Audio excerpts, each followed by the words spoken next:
Hi అండి. ఇప్పుడు నేను మీకు గోధుమ రవ్వ ఉప్మా చూపెట్టబోతున్నాను. కానీ మనం ఇప్పుడు చేసుకున్నట్టు ఉల్లిపాయలు అవన్నీ ఏమి ఉండవు.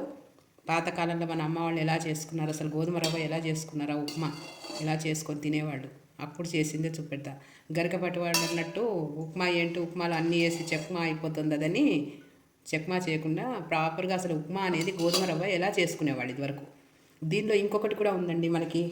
ఏమిటి అంటే, మనం నలుగురు వచ్చినప్పుడు ఉప్మా చేయాలి అని అంటే అబ్బా చాలా టైం పడుతుంది, గోధుమ రవ్వ ఉడకదు, చాలా టైం తీసుకుంటుంది, అది ఇది అని అనుకునేవాళ్ళం కదా. అలా ఏం అవ్వదండి. మీకు ఈజీగా అయ్యే మెథడ్ కూడా నేను చెప్తాను.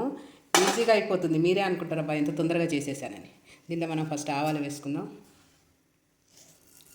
గోధుమ రవ్వ ఉప్మాకి జీలకర్ర మస్ట్ అండి, అదే రుచిగా ఉంటుంది జీలకర్ర. ఇప్పుడు మనం శనగపప్పు వేసుకుందాం కాస్త.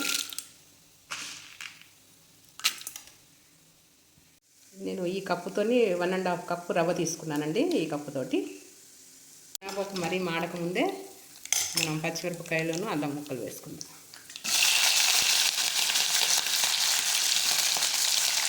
ఇప్పుడు నేను మీకు టిప్స్ చెప్తాను కదా, ఈజీగా ఉప్మా చేసుకోవడం. నేను వేరే స్టవ్ మీద అదే కప్పుతోని 4 కప్స్ ఆఫ్ వాటర్ పెట్టుకున్నాను నేను. ఇది బాయిల్ అవుతుంది సైడ్ నుంచి.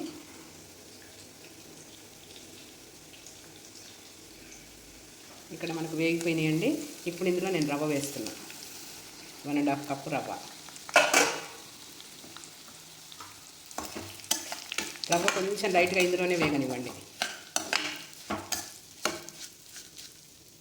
రవ్వ వేగింది, నీళ్ళు కూడా తెల్లుతున్నాయండి. ఈ వాటరు ఇందులో వేస్తాం.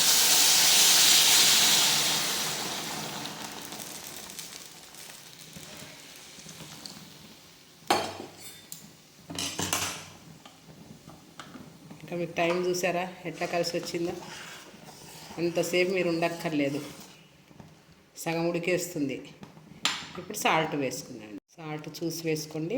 ఒకవేళ తెలియని మగపిల్లలు కానీ బ్యాచిలర్స్ కానీ ఉంటే మీరు ఏం చేస్తారంటే, సాల్ట్ వేసుకున్నాక పైన వాటర్ కొంచెం ఉప్పుగా నోటికి తగిలితే ఉడికాక కరెక్ట్ సరిపోతుంది.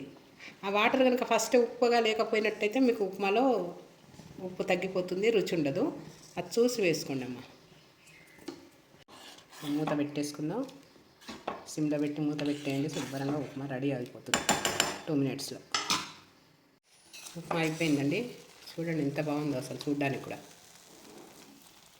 మనం ఏం చేస్తాం, ఫస్ట్ మనం చేసుకునే ఉప్మాలో ఫస్ట్ అల్లం ముక్కలు అవాయిడ్ చేయాలి. ఎందుకంటే అవి కారము పిల్లలకు నోటికి వస్తాయి, వాళ్ళు తినరు. కొంతమంది తింటారు, కొంతమంది తినరు అని చెప్పేసి అల్లం ముక్కలు అవాయిడ్ చేస్తాం.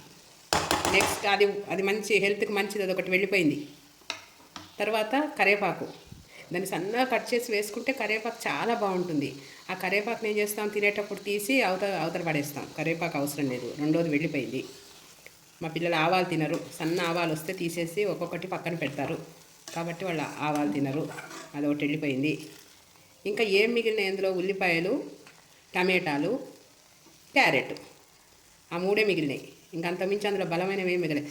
ఇంకోటి ఏంటంటే పల్లీలు వేస్తారు. పల్లీలు వద్దండి, అసలు డైజెషన్ అవ్వదు. నేను పెద్దవాళ్ళకు కూడా చెప్తున్నాను ఏంటంటే, పల్లీలు అనేవి తొందరగా డైజెస్ట్ అవ్వదు. ఇప్పుడు పులిహోరలో కూడా పల్లీలు వేస్తారు. అసలు పాత రోజుల్లో పులిహోరలో పల్లీలు వేసేవాడు కాదు.